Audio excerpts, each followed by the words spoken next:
Welcome to Make Peace with Food. I'm your host, Emily LaVoie, a certified eating psychology coach. I own a virtual private practice, and I work with clients all over the world, one-on-one and in group programs, to help heal their relationship with food and improve body image. Here at Make Peace with Food, we believe food is not your enemy, that eating should be fun and bring you joy and pleasure, not stress and guilt.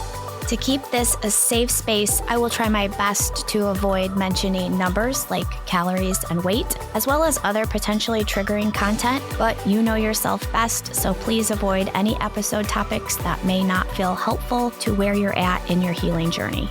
This podcast is for educational and entertainment purposes. It's not a replacement for medical or mental health advice, diagnosis, or treatment, nor does it provide a client or patient relationship. Consult your own provider on any changes you're thinking about making.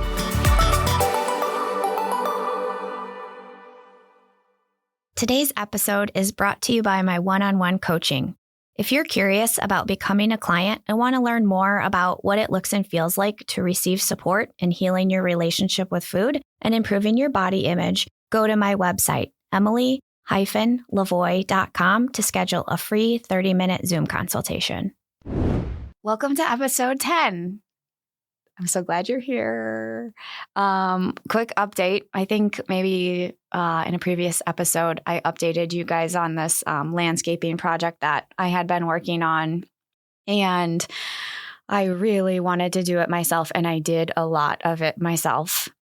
I have probably in the last handful of weeks done more physical labor than I have in my entire life combined. But anyway, we did decide to hire some professionals, and they are actually at my house right now as we speak.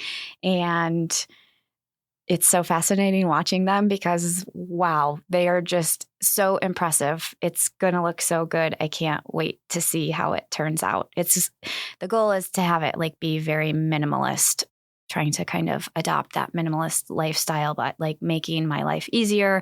I don't want something high maintenance, but I want it to look classy. And so that's my update. In today's episode, I'm actually going to be talking about the common food, eating, body image challenges that I work with my one-on-one clients on. So to reword that in a different way, I think a lot of people don't know whether or not they could benefit from working with an eating psychology coach. So what I'm going to do is kind of lay out the most common 11 different areas that I work with clients on and can be there with them to, okay, you're struggling with this. Yes, this is what this means in my mind, and I can help you overcome these things. And I do work with some things that are outside of these realms, but these are just the 11 most common.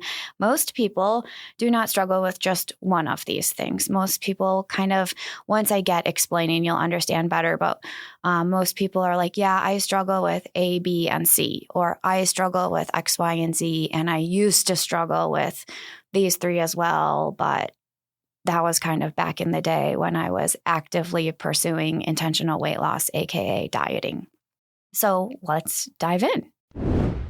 I'm first going to talk about binge eating. So to me, binge eating is kind of defined as eating a significantly large amount of food in one sitting. And that sitting is typically a 2-hour window or less.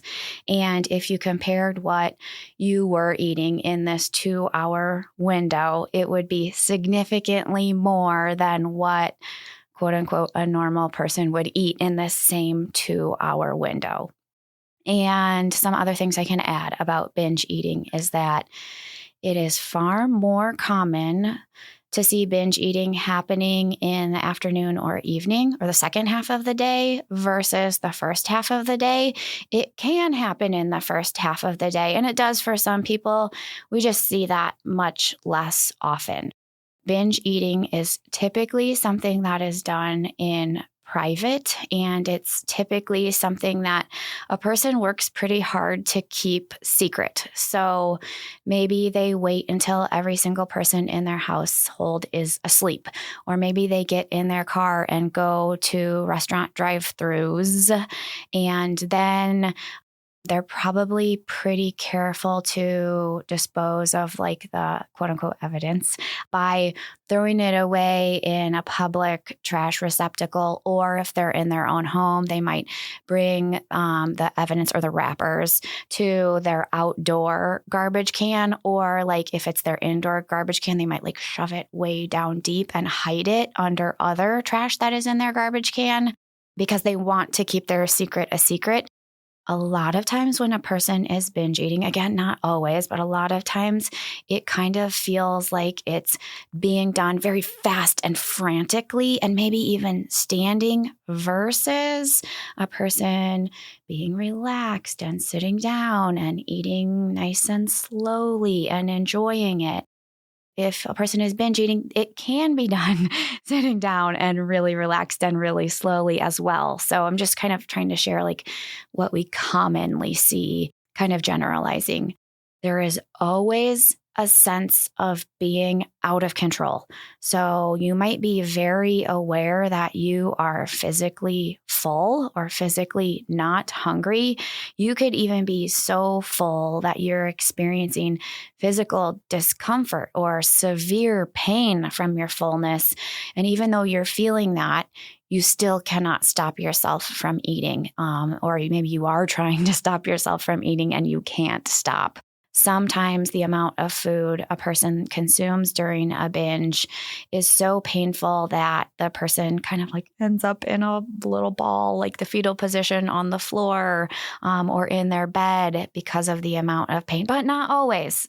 It doesn't always have to be that severe of an amount of pain or amount of food that would cause that severe type of pain. Sometimes after a person binge eats, their body, the natural response to the quantity of food that they have consumed would be their body just would vomit. And it's not self-inflicted. It's just how their body deals with that amount of food, but absolutely not always. That's actually kind of rare. Following the binge, like so when it is done, there's always a severe, very intense thoughts and feelings of shame and guilt and regret. And a lot of times that is also correlated or associated with a person feeling like that was the last time. I'm starting over tomorrow. I'm not going to do it again tomorrow, like turning over a new leaf, and that is behind me now. And sometimes after a binge, a person will like be like, I have to like quote unquote fix or undo what I did in this binge, and that is called a compensatory behavior. So if a person were to be like, oh, I binged last night, so to make up for it, I'm going to skip breakfast, and then for lunch, I'm going to eat a spinach leaf, an apple slice, and a cracker. And that actually keeps the person stuck in the binge cycle. So if a person does binge the night before, skip breakfast, eat next to nothing for lunch, then when dinner or afternoon time rolls around again, they're so hungry and starving that they literally binge again. And so then the cycle just continues and continues and continues. People think that breaking out of the binge cycle is to just not binge, but actually we break out of the binge cycle by not compensating. So after a binge, we just go back to regular meals and snacks and eat normally, even if you're not necessarily hungry because of the binge, but also we have to work on the guilt piece. So like we break the cycle also by like almost internal dialogue that would sound something like, I forgive myself. I didn't do anything wrong. I'm not a bad person for engaging in that binging behavior. And I will be hungry again. And my body, every time I put food in it, my body digests it. My body knows what to do. I don't have to step in and try to like micromanage or compensate and like quote unquote fix this myself. My body can take care of it. So we work on binging by no longer restricting and turning off that internal dialogue of guilt, shame, regret. One last thing about binge eating, it is an official diagnosable eating disorder. And I believe that was added to the most recent DSM. So it's in the DSM-5 and it was not in the DSM-4. This is actually great news. So binge eating disorder, or a lot of times it's referred to as BED, B-E-D, because it is now a diagnosable eating disorder. It means that if you're struggling with this, you can get a diagnosis and you can get treatment and you can receive care. And if you have insurance, hopefully, knock on wood, your insurance can help cover the cost of your treatment. Okay, so that is binge eating. The second thing on the list is overeating. So overeating is actually a term I don't love, but I use it because I feel like it's a term that people understand because of diet culture. Overeating is a term that I don't use because to me, overeating means eating to a point of uncomfortable fullness. So I tend to just say that, eating to a point of uncomfortable fullness, because overeating could mean different things to different people. Meaning, like, what would be overeating for me and my body might be the correct amount for somebody else's body and not lead to uncomfortable fullness. And if a person is looking at like a nutrition label, like a serving size eye roll on a nutrition label, which is typically next to nothing, they're going to feel like they're overeating. But listening to your body and eating an amount of food that is right for you and ending at comfortable fullness versus eating a quantity of food that might be wrong for your body because it doesn't leave your body feeling good after you're done eating and it results in uncomfortable fullness. So the way that overeating is different than binge eating is that the quantity of food is less and it typically results in like discomfort, but maybe not that severe level of pain. And overeating is more likely to happen kind of across the board equally, breakfast, lunch, dinner, and snacks. And there's not the tremendous amount of secrecy and shame and guilt and regret. Overeating or eating to a point of uncomfortable fullness could happen in a public setting, at a restaurant or at, a party where there's kind of like a spread of food, or, at home if you're snacking. So it's just like less severe in all of the ways, physically and mentally. Okay, the third thing on the list I'm going to refer to as stress eating. So stress eating happens when a person is feeling the emotion of stress or overwhelm, and they are drawn to food. They are drawn to eat something to deal with the stress that they are feeling. Stress eating falls into actually the fourth thing on the list, which is emotional eating. So stress eating is a form of emotional eating. And also, I don't love the term emotional eating because I feel like diet culture hates on emotional eating. So with my clients, if you were to become a client, I tend to use the word emotional hunger, which carries less stigma. But as humans, we all experience emotional hunger sometimes, and it is okay to eat for emotional purposes. What I try to help my clients understand is that we want to try not to turn to food every single time we experience an unmet emotional need. So we want to have a lot of tools in our toolbox. And maybe every once in a while, yes, we turn to food if we're feeling stressed or frustrated or sad or lonely, or we're happy and celebrating that we made it through a really hard work day. But we also want to have the option to turn to something else that maybe would actually help deal with that unmet emotional need more than food is able to help.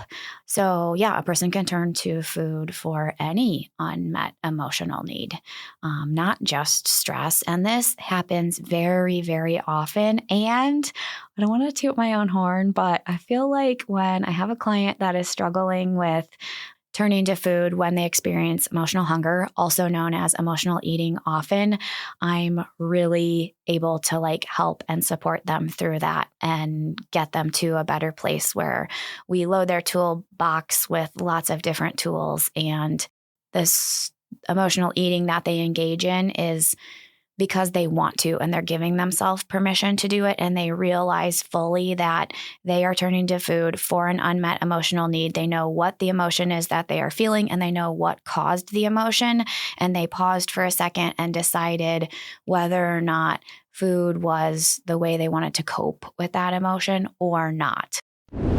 Next on the list is something that I call chronic dieting, that diet culture typically refers to as yo-yo dieting. So for today's purposes, we can call it chronic yo-yo dieting. And this just looks like a person who goes on a diet, and nowadays, they might not just be coming out and saying, I want to lose weight. They might be saying something more along the lines of, I want to improve my health. But there's typically still an underlying intention of, I want to improve my health. And they also think that that will result in weight loss too.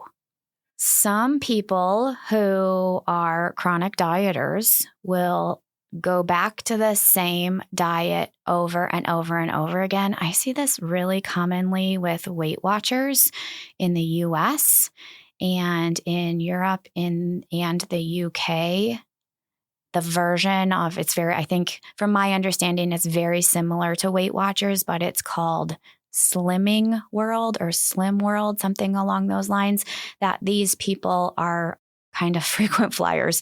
They go on and off and on and off and on and off Weight Watchers for whatever reason. But it doesn't have to be Weight Watchers. It could be on and off keto, on and off the cabbage soup diet. There are also other chronic dieters who don't return back to the same diet over and over again. These kind of chronic dieters kind of self-report to me that they have literally tried every single diet that exists under the sun. They've tried them all. They've quote unquote failed at them all, and kind of just really frustrated, spinning their wheels. Typically, there's a lot of emotions because at this point, they feel like such a failure. They've invested so much time, energy, effort, mental capacity, oftentimes a lot of money into these diets. So yeah, that's chronic dieting, chronic yo-yo dieting. Next thing on the list is called weight cycling. So weight cycling sometimes happens to chronic dieters, but not always. Some chronic dieters, even though they're going on and off diets, their weight doesn't fluctuate that much because maybe they're not staying on the diet long enough, or maybe they have a type of metabolism that is very protective of their set point. I know we haven't talked a ton about set point weight theory on the podcast. Keep tuning in because we will get to that in a future episode. But some people's bodies genetically are just much more protective and they don't want to lose weight. And a lot of times we see this with chronic dieters where their body, the first diet they go on, they lose a lot of weight. And then as the diet cycle continues, they notice that they lose less and less and less weight, which with each diet, or it takes a longer amount of time to lose the same amount of weight, if that makes sense. So weight cycling is just gaining and losing and gaining and losing the same weight over and over and over again. Some people's weight cycle is 5 to 10 pounds. Some people's weight cycle might be more like 50 to 100 pounds. So yeah, it's just, again, the gaining and losing and regaining and re-losing of weight over and over again. Okay, next on the list is food addiction. When I talk about food addiction, I always put addiction in quotations. And the reason that I do this is because I agree that we can be addicted to drugs. We can be addicted to alcohol. We do not need drugs or alcohol to survive. However, we need food to survive. Therefore, we are all actually addicted to food, and without it, we would be dead. Just like we are addicted to breathing. We are addicted to oxygen. Without it, we would die. But we don't walk around being like, oh, what was me?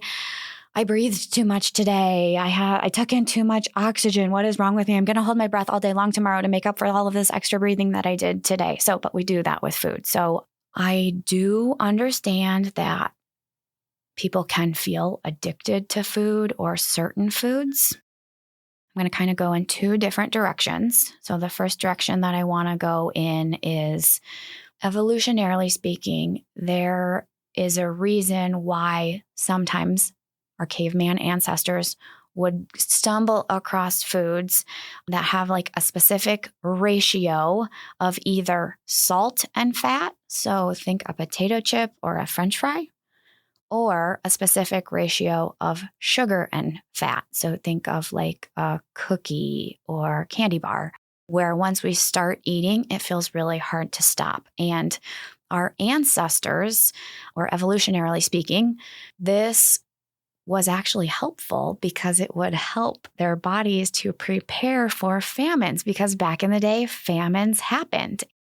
So in today's world, famines are not something that we typically see happening, but this feeling like when we run across foods with these specific ratios of either salt and fat or sugar and fat, our body still genetically, it's in our DNA to kind of maybe overconsume or eat to the point of uncomfortable fullness on these foods.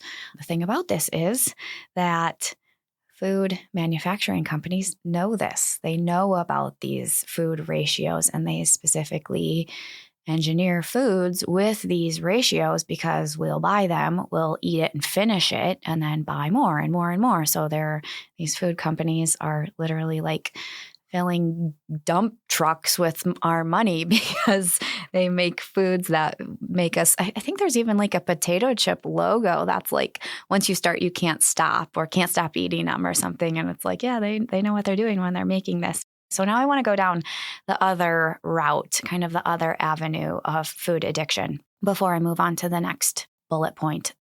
There's a ton of research actually about food addiction. This is something that is studied in scientific communities very, very often. And at this point, the research is inconclusive, meaning we can't really prove food addiction exists, but we cannot prove that it doesn't exist. So we need to do a lot more research, but I will share with you this, and this is really, really important. The research shows that food addiction does not exist if there is not food restriction present. So to say that in layman's terms, typically a person doesn't feel like they're addicted to carrots because they've never restricted carrots. They've always offered themselves full unconditional permission to eat as many carrots as they want. And then when they've eaten enough carrots that their body's like had its fill of carrots, they can easily stop eating them.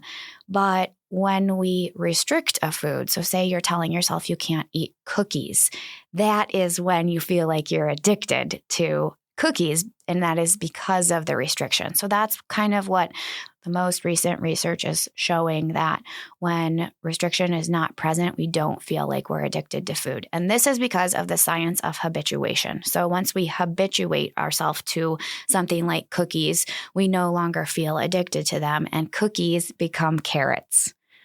And I'll talk a lot more about the science of habituation and full unconditional permission to eat in many future episodes. Next thing on the list is food guilt. I would say almost every single client that I work with has experienced some food guilt. So food guilt kind of looks and feels like you ate something. Maybe you just finished eating. Maybe it's something you ate yesterday or last week in the past, and you're feeling guilt about eating it. Like, I shouldn't have eaten that. God, what is wrong with me? I'm such a failure. I was only going to have one cupcake and I ended up having 3. So it's just this feeling of guilt that washes over us, and it is linked to something that you have eaten in the past. And a lot of times, a person who has a history of dieting or following food rules feels guilt when they eat something that is like, quote unquote, breaking the food rule or breaking the diet. Next thing on the list is poor body image. Almost every single client that I work with has poor body image. And I've talked about body image on previous episodes. So if you want more info on poor body image, go ahead and tune into some of those past episodes. But in a nutshell, poor body image has nothing to do with the way that you look. What it has to do with is your thoughts about the way you look, or your thoughts about your appearance, the thoughts that come to mind when you see your reflection in the mirror. your thoughts when you see yourself in a photograph. If your thoughts about your appearance are pretty kind or even neutral, you have a pretty decent body image. Congratulations, you are few and far between. If you see a reflection, see yourself in a photograph, or just have thoughts in your head that your body isn't quote unquote right, or it doesn't look the way it quote unquote should look, and you want it to look different, and you feel like your life would be better in different ways if your body did look different. We don't change or improve our body image by changing our appearance. We change our body image and improve our body image by changing our thoughts about our appearance, or that's also known as changing our internal dialogue and kind of relanguaging what our inner bully or inner critic says about our appearance. Next thing on the list is nutrition confusion. If a person has been a chronic dieter, at some point, they are probably going to start experiencing nutrition confusion, especially if they're a chronic dieter who has tried multiple different diets. Because at some point, when you take in a bunch of food rules or a bunch of nutrition knowledge and information, like if you're kind of constantly scouring the internet for like the missing piece of the puzzle regarding nutrition, eventually you're going to start getting opposing nutrition information. So wait, this thing I read on the internet said that eggs are good, but then I read this thing in this magazine that said eggs are bad. And I could literally go on and on, like every single food in some food rule out there is labeled as quote unquote good. And the same exact food is labeled as quote unquote bad in some other form of a food rule. So coffee, chocolate, wine, bread, vegetables. I've seen some crazy stuff about now, like people think they shouldn't be eating vegetables and broccoli. And I even one time had somebody ask me if they should be drinking water while they eat. They heard that drinking water. And I'm like, really? Oh my gosh, diet culture has gotten to water. Like there's nothing sacred anymore. Nothing is safe. So I am able to kind of help clarify some information, just kind of make it clearer to people like, okay, yeah, these foods, when you eat them, they offer a lot of vitamins and minerals and nutrients to our body and meet our body's needs. And some other foods offer less vitamins and minerals and nutrients, but those foods probably offer more pleasure and more joy and more connection. And those foods oftentimes can also lead to satisfaction from eating. So it's all about figuring out a nice balance between nutrient-dense foods and fun foods and play foods. But yeah, I am able to offer some information about, hey, this is why your body needs protein. This is what protein does in our body. This is the purposes that protein serves. And these are the foods that are sources of protein when we eat them. Our body needs dietary fat, also known as lipids. And this is why our body needs lipids. And these are the foods that are a source of lipid. Our body actually does need carbohydrates. Our brain needs carbohydrates to function best. And I can explain what else our body does with carbohydrates when we consume them and they're digesting. And these foods are a source of carbohydrate. And this is how we put together a balanced meal that would contain a source of carbohydrate, dietary fat, and protein. Next thing on the list is disordered eating. So disordered eating is not a full-blown eating disorder that is diagnosable, but it is also eating in a way that is not considered quote unquote normal. This is going to be an incredibly unpopular opinion, and I am aware that this is going to rub some people the wrong way. But if you have ever gone on a diet or pursued intentional weight loss, you have struggled with disordered eating. So if you are following food rules and you are looking outside of your body for somebody else to tell you what, when, where, how to eat. And I know for many of you, it probably seems like an incredibly unrealistic, like, yeah, maybe that could happen for somebody else where they could trust their body to tell them what, when, how much to eat. But a lot of people, like a lot of my clients are like, well, that might work for other people, but it could never work for me. Like I could never, ever, ever trust my body. Like if I trusted my body, I'd eat nothing but donuts and pizza all day long. I would never stop eating. And then they always say, and I would be the next person on the episode of that show, My 600-Pound Life.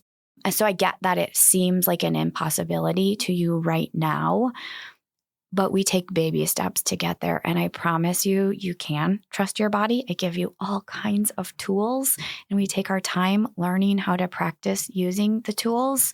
And then eventually, when we've got a good amount of practice using certain tools, we start combining tools together. And just as much as you trust your body to tell yourself when you need to go get up and use the restroom, you don't rely on your Apple Watch to tell you that. You don't have to like measure how much urine perfectly. And you're just like, no, my body's giving me signals that I have to use the restroom. I'm going to get myself to a restroom. And you're not like, wait, oh God, it's not time yet. I can't possibly go to the bathroom yet. And just as much as you trust your body for temperature regulation, like, hey, I'm cold. Let me go get a sweater. Let me turn off the ceiling fan. Let me close the window. Oh, I'm hot. Let me take off the sweatshirt. Let me turn on the heat. Let me turn on the ceiling fan. As much as you trust your body to manage those and give you those signals and like react to those signals, you can get to a place where you can trust your body just as much with food and hunger and fullness and making decisions about food. It does take practice. So yeah, disordered eating.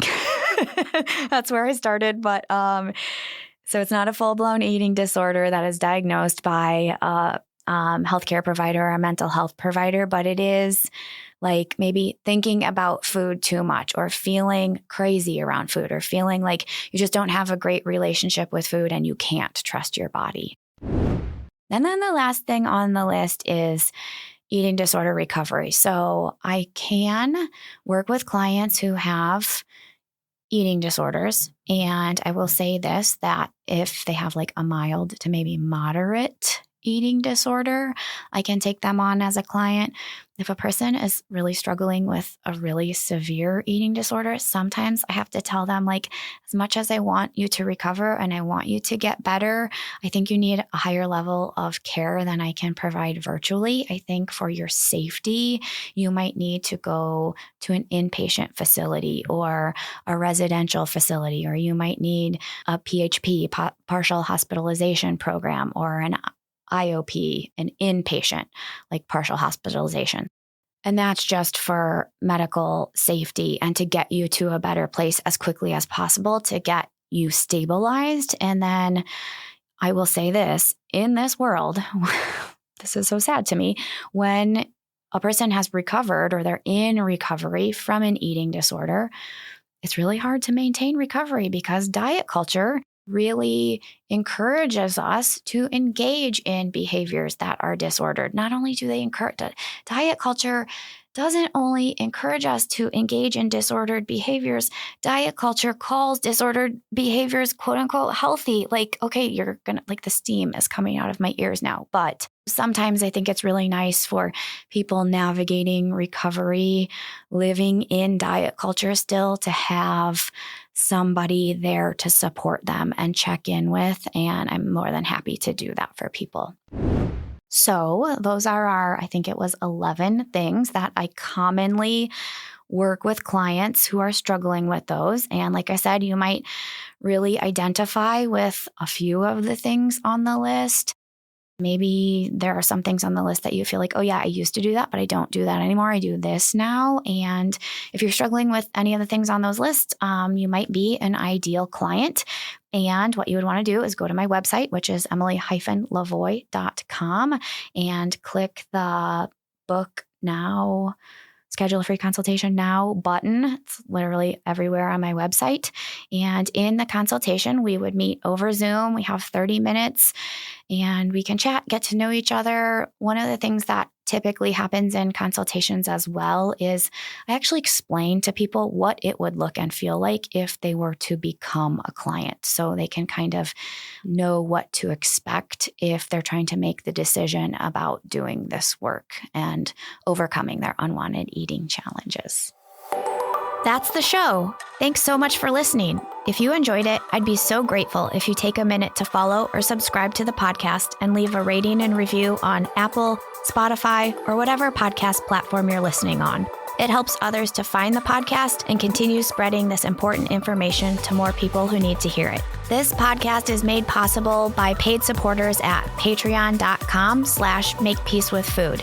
They're truly what keep this show going so that I can pay my assistant, editor, producer, and allow me to keep sharing all of this content and doing this important and needed work with you all. Go to patreon.com/makepeacewithfood to sign up for as little as $3 per month. Make Peace with Food is hosted by me, Emily LaVoie. It's produced and edited by Jake Lamore at Pathfinder. Thank you so much for your support.